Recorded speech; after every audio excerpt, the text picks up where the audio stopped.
She walked in like nothing happened. Her coat was still buttoned. Her lipstick still perfect. Hair curled like she'd just stepped off a magazine cover instead of from a late client dinner. But I wasn't on the couch watching TV like usual. I wasn't in the kitchen cleaning up the plate of food I always saved for her, even when she ghosted me for hours. No, I was standing in the middle of the living room, silent, surrounded by boxes she hadn't noticed yet. She paused, blinked once, then gave me that tired smile. Hey, sorry it went late. The client talked forever. I didn't say a word. I just looked at her coat. She never buttoned it all the way up unless it was cold. And it wasn't cold. Not tonight. But someone probably helped her put it on. Probably buttoned it for her. Probably smirked while doing it. She hung it up carefully. Too carefully, like she was stalling. And I just watched her. Every step she took echoed in that half-empty room. I'd already cleared out 2 closets, most of the drawers, and my side of the bed. She hadn't even noticed. Or maybe she had, and just didn't care. Dinner was at the Harbor Lounge, she offered. You know, the seafood place near the pier? I nodded once. The Harbor Lounge. I'd suggested that spot on our last anniversary. She said it was too corporate. But now she's suddenly into oysters and waterfront views? She started talking again, nervously, her voice jumping from topic to topic. The appetizer, her boss's hilarious story, something about a dessert tray. All white noise to me. Because I already knew the truth. Not just because of her perfume, which wasn't hers. Or the credit card charge I saw from her synced account earlier. Or the subtle lipstick mark on her wine glass in the sink that had 2 prints on it. But because I was done pretending. For the last 2 weeks, I'd been packing in secret. Every night she was out late, I was folding clothes into bags she wouldn't miss, wrapping up my keepsakes in old sweaters, slowly deleting myself from the apartment we built together. I cleared out the guest room first, then the storage closet, then my home office, the one she never walked into anymore, because it gave her anxiety. And now everything was nearly ready. Just one last piece remained. Watching her lie to my face like I hadn't already erased myself from this life. She smiled again. You okay?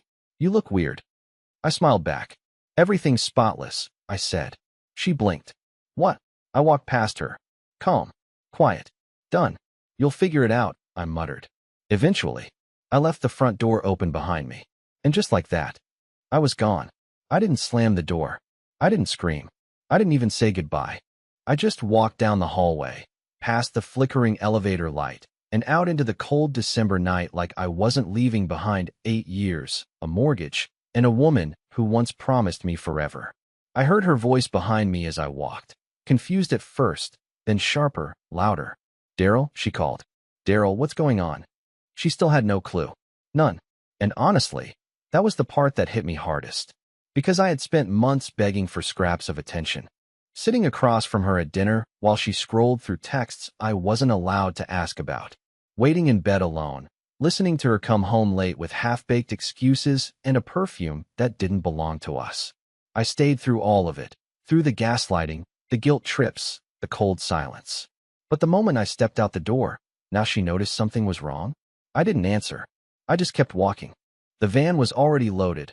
I'd parked it on the other side of the block, so she wouldn't see it from the window. Half our apartment was in there. She hadn't noticed any of it. That's how little she saw me. She didn't even realize she'd been living with a ghost these past few weeks. By the time she ran outside, barefoot and in a panic, I was gone. Not far, just far enough to watch from the corner. She stood on the sidewalk, looking both ways, her mouth opening and closing like she couldn't decide whether to yell or cry. She looked smaller than usual. Not powerful, not polished, not like the version of herself she saved for her boss and his sleek little dinner parties. Just lost. I waited until she went back inside. I could see the flicker of lights as she walked room to room. Maybe that's when it started to sink in. The missing clothes. The empty drawers. The blank spaces on the wall where our photos used to be. She didn't even have my number anymore. I'd changed it 2 days ago and left my old phone in the top drawer of my desk with a single message open on the screen. You lied better than you loved. She didn't call. She FaceTimed. But the call never came to me. It went to that old phone, vibrating silently on the desk as she stood over it, blinking at the screen. I imagined the look on her face when she saw that message. The pause. The cold realization that something was very, very wrong, and that it was too late to fix it with another pretty excuse. She tried to text me next. My new number was private. I watched the old phone light up with messages that only I would never read. I imagined her pacing, calling her sister, maybe even calling Trent, trying to figure out what to do now that her world wasn't revolving quietly around her anymore. No husband, no backup plan, no audience for her little performances. By 1 a.m. She sent her final message. Where are you? Please come back. I don't understand. That line broke me in a whole new way. Because she did understand. Deep down, she always did.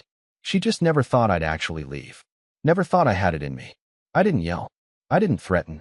I just vanished. And now, she was stuck in the silence she gave me for months. She once said she loved how quiet I was. Now she'd get to live in that silence. Alone. I didn't sleep that night. Not because I was heartbroken or angry. I'd already felt all of that, months ago. No. That night, I was wide awake because I wanted her to sit in it. The silence. The confusion. The guilt she'd buried so deep under spreadsheets and fake dinners, and the sound of her own voice saying, "You're overthinking again, Daryl." I imagined her sitting on the edge of our bed, the one I'd stripped bare except for the comforter, looking around at the ghost of a life she never thought would leave her. And for the first time in years, I didn't feel powerless. I felt calm. But Lena wasn't the kind of woman who stayed still when she lost control. By morning, I started getting the messages. Not on my phone.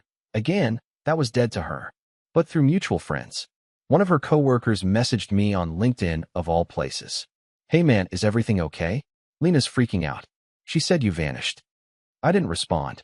Instead, I changed my profile photo to a plain black square and removed all my public info. Let her chase shadows. What really got to her, though, wasn't my disappearance. It was the envelope I left in the hallway cabinet. I taped it to the inside of the door, so she'd only find it if she was desperate, rummaging through things, trying to understand how her husband became vapor. Inside was a copy of a dinner receipt. From the Harbor Lounge. The one she claimed to have gone to with her boss. Dated 3 weeks ago. But there were 2 entrees, 2 drinks, and a bottle of wine. A very specific bottle of wine. She'd told me they were splitting the bill with the client. But this receipt? It had her signature at the bottom. Just hers. And the bottle of wine listed? It was the same bottle I bought her for our anniversary 2 years ago. Back then, she said she didn't even like that wine. Too sweet, she told me. But I saw it on the receipt again, in black and white, next to the dessert platter for 2. She drank our memory with someone else. I knew this part would crush her more than the silence. Because Lena lived for control. For image. For structure. She thought she was 10 steps ahead of me. Thought I was too weak to walk. But I didn't just walk. I cleaned up after myself, too. She also didn't know about the locked room. The spare bedroom at the end of the hall, the one she used to store her files and work stuff, was locked when she got home. I changed the lock that afternoon and slid the key under the baseboard in the elevator shaft. Not to be cruel, just to make a point. That room held the rest of my things. And it held one other item. An old iPad synced to her cloud. Yeah, she forgot about that part. I didn't even have to hack anything. Just opened the Photos app a week ago, and there it was. Screenshots. Snaps she thought disappeared. A video. Muted, grainy, but clear enough. Her in a dress I'd never seen. Him holding her waist like I used to. Her laughing the way she hadn't in years. So no, I wasn't just walking away from her. I was walking away from the gaslighting, the late nights, the scent of someone else's cologne in our sheets, the versions of me I kept killing off just to make her happy. And now, all she had left was the image of herself in a mirror that finally cracked. And I wasn't there to tape it back together this time. It took her 46 hours to finally show up at my brother's house. She didn't even know where I was staying. I told no one except Owen. And even he didn't know the full story. All he had was a suitcase waiting for me when I arrived, an air mattress in the guest room, and a quiet nod like, "You don't have to explain. Just rest." But Lena must have sniffed him out eventually. Maybe checked my calendar, or scrolled through old texts, or just guessed. She was always good at finding people, when it served her. But when she knocked on the door, I didn't open it. I watched from upstairs, out of sight, holding my breath as she stood on the porch in a long beige coat and sunglasses like she was walking into a courtroom. She rang the bell again, and Owen opened the door just a crack, enough to let her know she wasn't welcome. Her voice was calm. Too calm. "I just need to talk to him. Please. Just for a minute." But Owen had heard me sob through the wall 2 nights earlier, had seen me shake while reading old messages she sent to Trent that I wasn't supposed to find. He simply said, "He's not ready," and shut the door. She didn't knock again. Instead, she sat down on the front step like she was waiting for an Uber. Except it wasn't an Uber she wanted. It was access, control, a chance to rewrite the narrative before it slipped too far from her hands. Because that's what she always feared most. Not losing me, but losing the version of herself I saw. If I stopped believing the lie, then who was she? But this time, her control was gone. And she knew it. I got a message later that evening. Not a call, not a voicemail. A photo of our bedroom. Empty. The walls stripped. The drawers pulled out. My absence had finally become real to her. Not a threat. Not a test. Not some emotional outburst she could wait out. This time, she had to sit in the aftermath. And the panic was finally starting to seep in. Then came her second mistake. She sent me another picture. This time of him. Trent. Or rather, her and Trent, standing at some corporate event, shoulder to shoulder, his hand a little too low on her back. "This is all it was," she wrote underneath. "It wasn't what you think." She really thought that would fix it. That a caption could clean up a betrayal.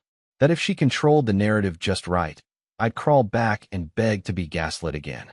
But she didn't know that I had already spoken to someone. 3 days before I left, I sent a message to a name I found buried in one of her team group chats. Celia R. Turned out, Celia was Trent's wife. And she didn't know anything about these dinners. Not one. She thought her husband was traveling for audits, conferences, team retreats. My message was simple. "I think our spouses have been spending a lot of nights together. You deserve to know that." No anger. No demands. Just truth. And Celia responded. Within minutes. "I knew something was off," she said. "I just didn't want it to be real." That night, she and I stayed on the phone for almost 2 hours. Strangers. Betrayed by the same people. Both trying to make sense of how long this had been going on and how deep the rot went. And as we talked, a plan quietly started to form. Not revenge. Something smarter. Lena still had no idea I'd contacted Celia. She still thought she was playing chess. Still thought I was her pawn, sulking somewhere, waiting for her to say the right combination of words to unlock my forgiveness. But I wasn't that guy anymore. I was done being quiet. Done being the backup plan while she played house with someone else. And now, the lies were unraveling on both ends. But I wasn't done yet. It wasn't the message that shook me, it was the timing. She sent it at 4:03 a.m., exactly 31 minutes after Celia told me she'd finally confronted Trent. Just a single sentence. "I don't know how this all got so twisted. No, I'm sorry." No explanation. No accountability. Just a vague, shapeless attempt at damage control. Like if she could soften the edges, I'd stop bleeding. I didn't reply. Not because I didn't want to, but because there was nothing left to say. Everything I needed to hear had already come out of Celia's mouth the night before. She told me that Trent hadn't just lied to her. He'd used my name. Said I was insecure. That I approved of the dinners. That Lena had checked in with her husband, and I was cool with it. I sat on the edge of Owen's guest bed with my phone pressed to my ear, hands shaking, heart sinking, as she read off texts that made me sound like the world's most clueless fool. I wasn't just cheated on. I was erased. Turned into a non-issue. A punchline. A faceless, spineless background character in whatever fantasy they were playing out under candlelight and wine glasses. But what Celia said next, that's when I realized I hadn't seen the worst of it yet. Apparently, there was an incident. Some HR complaint Lena never mentioned. Celia didn't have all the details, but there had been whispers that Trent was being transferred quietly, and that certain emails between him and Lena had been flagged. Celia only found out because someone in compliance owed her a favor. And just like that, the pieces started sliding into place. The sudden work trips. The frantic way Lena had wiped her laptop last month, claiming she was clearing space. The night she came home crying and said it was because the company was downsizing. No, it wasn't downsizing. It was damage control. Lena hadn't just betrayed me. She'd gambled everything. Our marriage, her career, her reputation, for a man who wouldn't even pick up the phone when she started to fall. And now that it was collapsing, she came crawling back. Except she wasn't crawling to me. She was crawling to everyone else.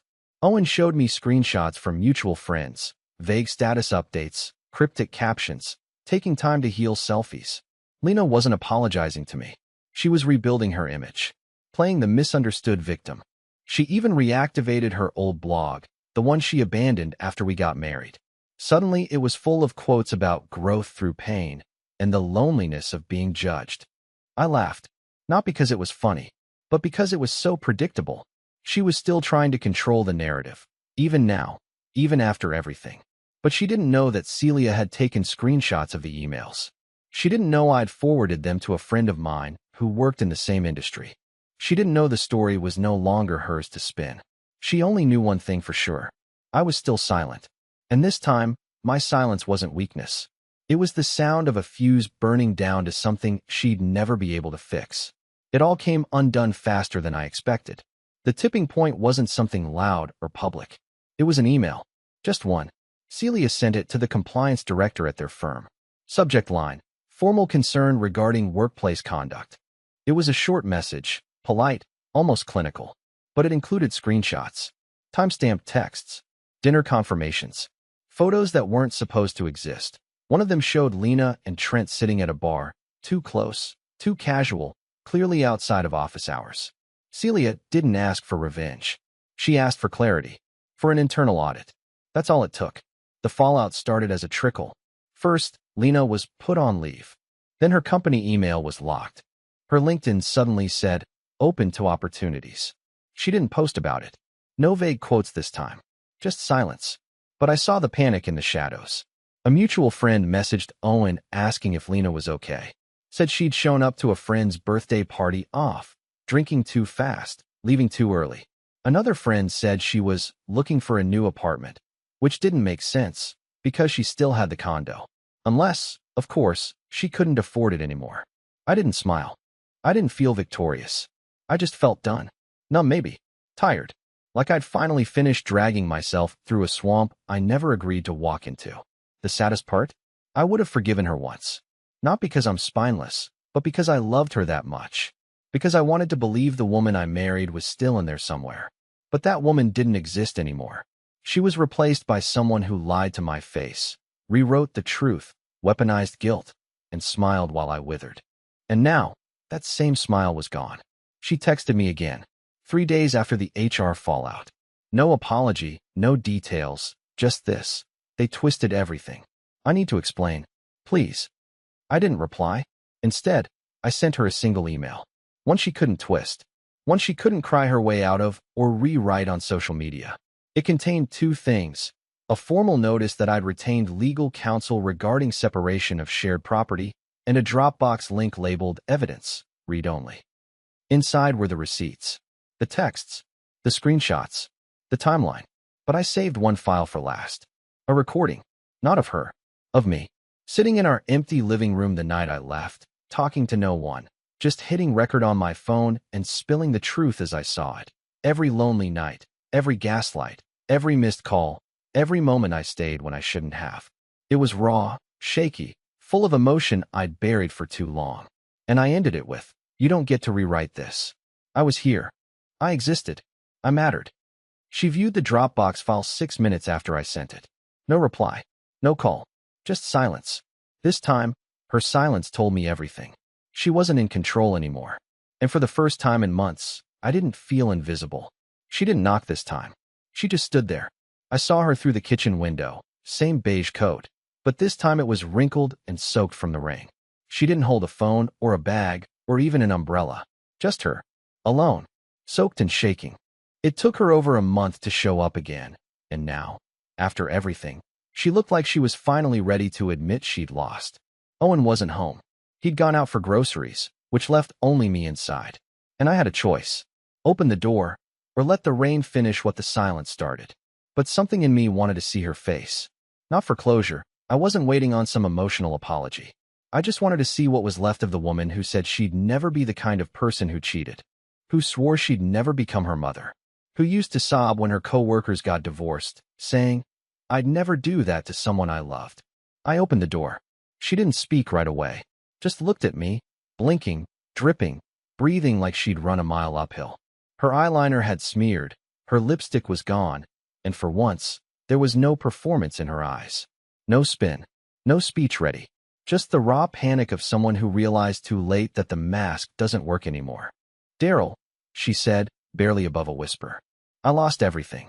I stepped back, letting her in only far enough to keep the rain off the floor. I didn't invite her to sit. I didn't offer a towel. I just watched her stand there, small and shivering, and I waited. They let me go, she said. Not officially, but I'm blacklisted. Nobody's calling back. Trent transferred to Denver. He won't answer me. He told HR it was all me, that I initiated it. I raised my eyebrows, slowly, like I was just now hearing it for the first time. But I already knew. Celia had told me days ago. She kept going, voice cracking, hands trembling. My lease is up next month. I can't afford to renew. I tried moving back into the condo, but your lawyer blocked it. I didn't think you'd actually. She stopped, swallowing hard. I didn't think you'd really leave. That part stung. Because it was true. She never thought I would leave. She thought I'd always fold. Always forgive. Always wait. She thought I was the guy who would clean up the mess quietly and sleep beside her like nothing happened. She didn't understand that the man who left that night was not the same one she married. You didn't lose me, I finally said. You spent me. Like loose change. Her face fell. And for the first time, I saw it. Not guilt, not regret, but shame. That horrible, suffocating weight that doesn't go away with an apology. She tried to say something else, but I stopped her. I didn't leave because you cheated, I said. I left because you lied about it while staring me in the face. I left because you made me feel insane for noticing. Because you let me bleed out emotionally while telling everyone how brave you were. Her lip quivered. She looked away. I didn't mean. But you did. I cut in. You meant every lie, every omission. Every night you came home smelling like someone else and told me I was being paranoid. You meant to protect yourself. You just didn't expect to lose. She nodded slowly. Said nothing. For once, she had no script. I watched her walk back out into the rain. She didn't ask to come back. She didn't beg. She didn't yell. She just walked down the steps, into the streetlight glow, swallowed by the storm she created. And this time, I didn't feel empty. I felt free. It's strange how quiet can feel different when it's finally yours. The first few mornings after she left my doorstep, I kept expecting something. A knock, a call, a new trick up her sleeve. But it never came. No more messages. No more damage control. Just a long, stretching silence that didn't feel like punishment anymore. It felt earned. I stayed at Owen's for another week, but it was never meant to be permanent. I'd already signed the lease on a small 2-bedroom apartment across town. Nothing fancy, but it had hardwood floors and a tiny balcony that caught the morning sun just right. And it was mine. No ghosts. No lies in the walls. Just a space I didn't have to share with someone who treated love like a business negotiation. I unpacked slowly. I was in no rush. Every box I opened was a reminder of what I kept and what I finally let go of. The wedding album? Donated. Her old anniversary letters? Shredded. But the things that mattered, the photo of my dad fishing with me as a kid, the record player I almost sold to afford her birthday gift that one year, the quilt my mom made for our first Christmas, those stayed. And they felt heavier now. More real. I went back to work. I started running again. I started eating like I cared about myself again. People say healing is a straight line, but it's not. It's jagged. It's messy. Some days I missed her like a phantom limb. But most days, I missed myself. The version of me that used to laugh without checking if it was okay first. And then, out of nowhere, it happened. I met someone. No, not like that. Not a rebound. Not a distraction. Just someone. Her name's Morgan. She works at the bookstore near my apartment. We talked about music once. Then again about coffee. Then about nothing at all. It wasn't fireworks. It was quiet. And I needed quiet. Not the kind I lived in with Lena, but the kind that feels like breathing room instead of suffocation. We haven't rushed it. She doesn't ask about my past unless I bring it up. She listens. Not with an agenda, with attention. And the first time I laughed around her, like really laughed, I realized how long it had been since I felt light. A few weeks ago, I walked past the building where Lena and I used to live. It was late. Warm out. I stood across the street and looked up at the balcony where we used to drink wine and pretend we were happy. The lights were off. The curtains had changed. A new couple must have moved in. Good. I don't know where she is now. I don't care. Maybe she rebuilt. Maybe she didn't. That part of the story doesn't belong to me anymore. And for the first time, I'm okay with that. Because I didn't just walk away from her. I walked back to myself. And this time, I'm not leaving.